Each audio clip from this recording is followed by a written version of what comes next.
wala ko nun. Third, alam niyo naman, I have to mention this, although as much as possible, I want to refrain from the issue of the civil rivalry. Kaya lang, kasabay na naman kami tumakbo. It's like 2019 all over again. So, given all of these three factors, I would say this is the most challenging campaign that I have entered into. But alam ko na mangyayari to pero when pandemic struck, I saw the weaknesses of our healthcare system, mas lalo na expose, mas lalo na exacerbate. So, dito ko nagdesisyon na sabi ko, sayang kung yung Universal Healthcare Law was implemented properly and given much importance, it could have helped so much in this pandemic. Kaya nga sabi ko, kahit mabigat ang laban, ako'y lumaban. At dahil misyon at obligasyon ko na tapusin ang Universal Healthcare Law, dahil pangako natin yan, na guminhawa ang buhay ng bawat Pilipino. The Universal Healthcare Law, no doubt, is an ambitious measure. It seeks to give access to good quality healthcare for all Filipinos without the financial burden. So, it's a 10-year program, so it's still a work in progress. Bagamat pasado na, it's a landmark legislation. Marami pang kailangan tapusin at ayusin at gawin. No? Unang-una, under UHC, all Filipinos will now be automatically considered a member. No? Dati yung regular employees lang, both government and private and business, ang members ng PhilHealth. But now, even the indigents, yung mahihirap, senior citizens, and the PWDs will now be considered as member and will be subsidized by government yung kanila pong premiums. Magandang balita po rito, yung mga binanggit kong sector, no? Yung indigents, PWDs, and senior citizens, ang target po natin talagang zero balance billing. Ibig sabihin, wala sila dapat bayaran pag sila po ay mga ospital. Yes, it's ambitious, but it can be done. Kasi ginagawa na sa ibang bansa yan, pero ginawa rin yan sa mga ginagawa, especially in the first world countries. But in Thailand, they are able to do it, which is a third world country like ours. So sabi ko noon, kung kaya nila sa Thailand, dapat kayanin din natin. So pinag-aralan natin ang maigi where to get the sources of funding, kung paano implement, and sa awa naman ng Diyos, ipasa natin noong 2019, no? Just before during the campaign, February, pinasa ito, napirma ni Presidente ito February 19, 2019. So, it's in the third year of implementation. But as I mentioned, it's a work in progress. Marami pang kailangan gawin, tulad ng improvement ng health facilities, kasama rin po yan, to improve all the health facilities, provincial hospitals, city hospitals, primary hospitals, and rural health units, because that's part and parcel of Universal Healthcare Law. Now, yung Health Facilities Enhancement Program. We will also establish a lung, kidney, heart, and cancer centers in strategic areas in the country. Kasi po, ang problema ngayon, those coming from the far-flung areas, Mindanao, Northern Luzon, Bicol, kinakailangan pumunta pa sila dito sa Philippine Heart Center, dito sa Quezon City, National Kidney Technical Institute, or Lung Center of the Philippines for special cases. But under the UHC, which we push, we will establish one in strategic areas para hindi na mahirapan. No? We have in Northern Luzon, we have in Bicol, we have in Soto in Cebu for Central Visayas, both Bohol and Cebu provinces. We have also in Western Visayas Medical Center for Panay Island and Negros Island. Meron din sa Cagayan de Oro for Northern Mindanao Medical Center and Southern Philippines Medical Center in Davao for the Southern Mindanao provinces. So, napakaganda talaga ang batas na ito. Sayang naman kung hindi implement ang tamang maayos and given priority kasi andyan yung opportunity. No? It's an opportunity for us to be able to enjoy a genuine universal healthcare. No? Na siguro tatanungin nyo bakit ko pinush to. I was a mayor for 9 years and lumaki rin ako sa barangay, and I had the chance to immerse and mingle with the ordinary folks, no? Dahil pag mayor ka, lahat nakakausap mo, and I would say 80% of the time na lumalapit sa akin na humingi ng tulong, it's more of medical assistance. Napakabigat, magkasakit, lalo na kung may cancer o kaya dialysis, lalo na kung tumagal ang hospitalization. Maubos ang ipon, mamaya maunang maubos ng savings, mamaya magbebenta na ng kagamitan, mamaya magsasala na ng lupa. So that has been the story of the lives of the ordinary Filipino na walang pambayad, na napakabigat. That's why when I went to the Senate, I had a chance, binigyan ako ng break. I was designated as chairman of the Committee on Health. I pushed for the Universal Healthcare Law. At sa awa naman Diyos na ipasapin natin. So it's really landmark legislation, probably one of the best and most important pieces of legislation ever to be passed by Congress. Second, yung creation of Department of Human Settlements and Urban Development or Department of Housing. I'm also the principal sponsor and author of this measure, which seeks to improve the housing program of government. Now that we have a full-fledged department now taking care of the housing program, pinapakita na ng gobyerno na seryoso na po ayusin ang problema sa babae. Target natin, in 30 to 40 years time, dapat wala nang tawagin squatters sa sariling bayan. Government will now be providing affordable and decent housing to all Filipinos. So yan po ang ating pong target, no? By pushing the Department of Human Settlements and Urban Development. Last on my list is aking 3 priority areas, no, that of concern in case I get back to the Senate. I want to pick up where I left off. I was the one who defended most of the DOTR projects during the Duterte administration, in build. I pushed and I defended most of the railway system projects, yung North-South commuter line from Laguna, Metro Manila going to Clark, yung North Line from Clark going to La Union, and the Mindanao railway system, which would be a first in history. Ay ako rin po nag-depensa ng tulak. Ginagawa na po lahat yan. Ang kulang na lang yung Bicol Line, yung Bicol Express, no, na I hope, sayang ng 3 years, sana na-push din natin yan. I want to really push for it dahil yan ang kailangan talaga natin sa Bicol. Because Bicol is such a beautiful and a rich region. Sayang lang because of distance, parang na-isolate sila. So with the introduction of the railway system, that will stimulate economic growth in the area as well as in the other areas. Tatanong nyo bakit ko tinutulak ang railways? That will produce jobs and opportunities. No? Na alam ko marami nangangako niya, pero ang tingin ko ito talaga magdadala ng trabaho hanap buhay, especially in the provinces. Ngayon, lahat nagsisiksikan sa Metro Manila kasi nandito ang growth area, nandito ang opportunities. So with the introduction of the railway system, it will spread out the development. We will create growth areas in all the provinces. Magkakaroon industrial parks, commercial centers, food terminals to support agriculture. So yung trabaho at hanap buhay na matagal na marami pong nagmimiti in the provinces alone, magkakaroon na. So that's why I'm pushing for massive infrastructure development because this will create growth areas and stimulate economic growth all over the country. So those are my 3 priority programs right now, which are all designed to improve the quality of lives of our people. One for healthcare, one for housing, and one for jobs and opportunities to infrastructure development. So yun po, I'll be open to any question later.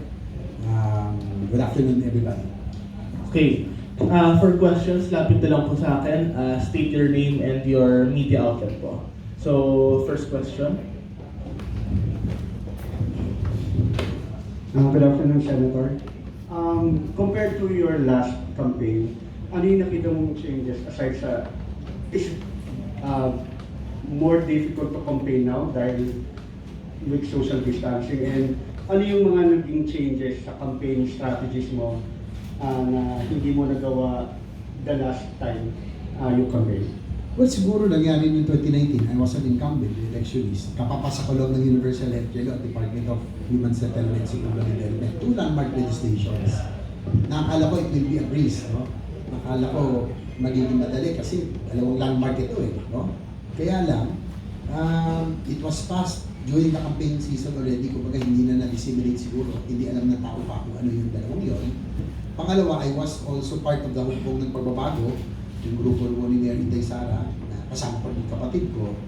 I think during the whole campaign, what was highlighted was the sibling rivalry issue kasi we were on the same stage. No? So, sayang, yung Universal Healthcare, Department of Human Settlements, hindi man lang ito napag-usapan during the campaign period. So now, of course, I have to admit, napakahirap talaga itong kampanya ito. Ang hirap mag-isa. Although nakakapunta naman ako minsan sa kina Senator Soto and Lacson, kina Biorbe, kina Pacquiao, those who have adopted me, also to send my thanks for adopting me as a guest candidate. Wala ako ng big in crowd, no? Tulad ng unit team, o kaya yung mga kay Lenny and Kiko na ang lalaki ng mga crowd. Pupunta ka lang, andun yung crowd na libo-libo. Kami, solo lang, minsan pupunta kami, hindi namin alam kung sinong sasalubong, pero ganoon talaga. That's part of the being an independent candidate, no? Pero I think it is also it's a blessing in disguise that I am moving alone because I'm able to elaborate more on my accomplishments, the Universal Healthcare Law, Department of Housing, and my push for infrastructure development, my platforms, and my plans, no? Mas na-focus sa akin, no? Instead of being in the presidential team na ang dami-dami nyo, na ang focus will be in the vice presidential candidates. So I think that's the one that is working for me this time. And probably people now are more aware of Universal Healthcare Law kasi 3 years na siya na-implement, and a lot of the people have already benefited, lalo na time ng COVID, lahat na na-COVID, na-cover ng PhilHealth kasi po sa Universal Healthcare Law. No? So people, I think, are appreciating what I have done in the Senate. So surprisingly, matagal ako sa politika pero iba yung feel ko ngayon. In all the provinces that I have visited, sobrang init ng reception, ng pagtanggap sa akin. Hindi naman ako showbiz, hindi naman ako popular, pero ramdam mo yung init. Mas mainit siya for some reason than 2019 kung kailan nakaupo ako. It's probably the appreciation and recognition of my efforts when I was in the Senate. So, yun nga. Minsan, kala ko artista ako eh. Buti na lang, nagigising ako, hindi pala. Ibig ko sabihin, ganun kainit yung pagtanggap sa akin. No? It's really heartwarming na minsan, I have to admit this campaign is full of ups and downs. Diba? Dahil sa challenges that I am facing. Pero, pag gano'n naman yung reception sa inyo, syempre lakas ng loob, nakakawala ng pagod. So, I think that's the one that's working for me now because as an independent, I am able to elaborate more and speak on my own issues, speak on my platforms and plans, and speak on the accomplishments, especially Universal Healthcare. Okay, next question. Name and media outlet. Good afternoon, Senator. I'm Chad from Manila Feed. So, for my first question po, ngayon po higit na kailangan yung Universal Healthcare Law na inyong ipapatupad. For you po, Senator, ano yung mga nakikita nyo aside from lack of facilities, ano yung mga major issues po ng ating healthcare system dito sa Philippines, and bakit po malapit sa puso nyo pagdating sa kalusugan? Well, actually, ang Universal Healthcare Law kasi is intended to overhaul the whole healthcare system of the country. Kaya nga 10-year program to. No? Kaya kahit pasado na yung batas, it's a work in progress. Kaya nga that is the reason why I would want to go back to the Senate para mabantayan ko ang implementation. Because although marami naman ang pumalit sa atin nung nawala ako doon, but as principal sponsor and author, you know the history, the purpose, and intention of the law. Dahil ikaw ang nag-conduct ng hearings ng TWGs, I was the one who defended it on the floor. So, malaking tulong, malaking advantage of the wisdom of the principal sponsor is there during the implementation phase, lalo na yung infancy, no? Kailangan mabantayan talaga. Nabanggit ko kanina yung healthcare facilities, no? Dati ang mga ospital pag gobyerno talagang dilapidated, luma. We have started increasing bed capacity, improving the facilities, and putting new equipment. So, kung buong probinsya yan, lahat ng probinsya yan sa buong Pilipinas, that would take time. Pero nagsimula na tayo, no? May mga ospital na tayong napagawa in my incumbency as chairman of the Committee on Health, in line with the Universal Healthcare Law. Second, yung problema sa healthcare workers, itong pandemic, lumabas din na they are really, sila na nga yung food soldiers natin, hindi pa naman bigay ng gobyerno yung beneficial, yung mga privileges nila. No? Ako naman, tingin ko, if you can only increase a little bit yung kanila pong compensation justly, because they are our food soldiers right now, mabigay ko yung privileges, benefits, yung konting pag-aruga ng gobyerno, PPEs, food allowances, they would choose to stay here than to be away. We cannot match the lure of greener pastures ng mga ibang bansa dahil definitely mas malaki yung kanilang salary. Hindi natin kaya. But if you can increase it a bit, just like what we did for the men in uniform, PPNP natin, itaas natin ang sweldo, then I don't see any reason why we should not increase the food soldiers of our food soldiers during this pandemic. Sila yung ating pang frontline, yung talagang frontline. So ako, I would like to give priority to that, no? Kasi nasa batas din yung guarantee of the supply of healthcare workers, which includes nurses, healthcare workers, and doctors. Yun lang, babantayan natin. Last, yung problema ng PhilHealth, laging ever since it has been saddled by problems, scandals, and scams, we seek to rehabilitate because we have no choice. We only have one health insurance agency, that is PhilHealth, na that tasked to implement the universal healthcare law. Hindi lang naman kasi kasalanan ng PhilHealth yan, no? Minsan, it's a collusion, no? Minsan may mga hospitals, may mga doctors, and PhilHealth personnel that have conspired, no? Para pagsamantalahan, no? Ang pondo ng PhilHealth. For example, yung cataract scam, siguro narinig nyo na yun, that cost hundreds of millions sa PhilHealth. Kahit hindi kailangan ng operan sa katarata, inooperahan para makakolekta. Yung upcasing, for example, bronchitis lang, ubo lang, gagawin pneumonia. Dapat 3,000 lang ang makukuha, magiging 15,000. Pag pneumonia, gagawin severe pneumonia para maging 30,000. Just imagine kung ilang libo ang gumagawa niya, o milyon ang gumagawa niya, that will really bleed the PhilHealth's coffers. So, we have to rehabilitate, we have to prosecute those who are involved sa mga scam na yan. We investigated that when I was in the Senate. Kailangan may makulong talaga, just like in any other government agencies. Dapat meron talagang masampulan para nagtanda. That's one of the problems of our country. Wala tayong big fish na naririnig na napapakulong. Diba? So, yan po, yung rehabilitation ng PhilHealth to make it more effective, dapat ang makakuha ng assistance, yun talaga na nangangailangan. So, that made me decide to run again in spite of the situation. Kasi sayang, no? The universal healthcare could have helped a lot in this pandemic. So we have to survive this first. Malaki may tutulong nila. It just has to be implemented properly. For example, ang budget ng UHC supposedly 257 billion for the implementation. Ang naipapasila 170 billion. Kumbaga nasa low end tayo. Kaya hindi natin makover lahat. Diba? Sayang. Diba? Otherwise, paglalaban natin yan. There are other agencies, departments, na mga underspending, na hindi ginagamit yung pondo, yun ang kukunin natin to cover the universal healthcare. Sa akin, talaga ito pinaka-importante. We can make sacrifices elsewhere, but not our healthcare system. Thank you. Senator, we feel na nandun yung persistent nyo when it comes to health, no? So, ano po kaya yung dahilan bakit yung puso niyo sobrang gusto niyong tutukan yung health? Do you have any personal po na reason with this? Well, as I mentioned earlier, I lumaki po ako sa barangay. No? Kahit anak ako ng mayor era ko, naging vice president, senador. Doon ako tumambay, basketball nung una, tapos doon natuto uminom, standby sa kalye. Kaya at that early age, I was able to immerse already with the ordinary one de la Cruz. At nakikita ko yung problema kapag mayroon talagang sakit sa pamilya. Lalo na nung mayor ako, lahat na lumalapit sa akin is more of medical assistance. At napakabigat. Sabi ko nga, pag nagka-cancer, may dialysis 3 times a week, that's 9,000 a week. Napakabigat yan for any ordinary employee. No?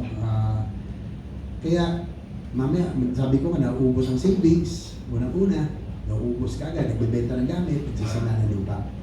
So that is the reason probably why I really push for this universal healthcare law when I had the chance and the opportunity to be in the Senate. No? So para, naalala ko 2013, when I first run, sabi natin, gusto ko guminhawa ang buhay ng bawat Pilipino. At isa sa pinakamabigat na pinapasa ng bawat Pilipino yung medical expenses. So kung makagaan man lang tayo dito, yung perang pinaghirapan, inipon, mga ari-arian ng bawat Pilipino, dapat magamit niya para sa kanyang pamilya. Hindi dapat maubos sa isang pagkakasakit. So, ayun, at least kung ito makagaan tayo, makatulong gobyerno dito, makaandyan ng gobyerno para malalay, malaki may tutulong sa bawat pamilya kasi magagamit na nila yung kanyang pinaghirapan para sa pamilya. Thank you. Next question. Good afternoon, Sen.